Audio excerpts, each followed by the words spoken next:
पितृपक्ष चल रहा है, इसलिए भगवान ने व्यवस्था दी है पितृपक्ष का, क्योंकि अपने कामों में व्यस्त मानव अपने पितरों के बारे में सोचता नहीं है। इसलिए शास्त्रों ने स्पेशल 15 दिनों का पितृपक्ष बनाया है। हालांकि ये भाद्रपद पूर्णिमा से ही प्रारंभ हो जाती है, लेकिन फिर भी 15 दिनों का ये विशेष पितृपक्ष है, जिसमें पितरों को तर्पण और पिंडदान का व्यवस्था है। क्योंकि पितर भी हमारे देवतुल्य हो जाते हैं। जब हम उनको सपिंडीकरण करते हैं ना, तो प्रेत से वो पितृ हो जाते हैं। तो पितृ का मतलब पितृदेवता। तो हर कार्य में, जैसे हम भगवान की भी पूजा करते हैं ना, तो नांदी श्राद्ध करते हैं, उसमें पितरों की पूजा की जाती है। ऐसे ही साल भर में अगर हमने ध्यान नहीं दिया, तो कम से कम पितृपक्ष में हम उन्हें तर्पण के रूप में जल देते हैं और पिंडदान के रूप में उन्हें भोजन प्रदान करते हैं। इससे वह संतुष्ट होते हैं, प्रसन्न होते हैं, तो सबके ऊपर, परिवार के ऊपर कृपा दृष्टि बनी रहती है।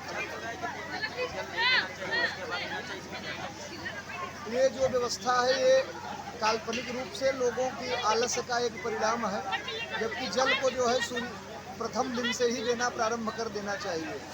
क्योंकि जो 2-3 दिन का गैप करते हैं, फिर उसकी भरपाई कहाँ से करेंगे। पितृपक्ष 15 दिन का, इसका कोई शास्त्रीय आधार नहीं है कि 2 दिन 3 दिन बाद दिया जाएगा। जल जो है प्रथम दिन से ही देना प्रारंभ कर देना चाहिए।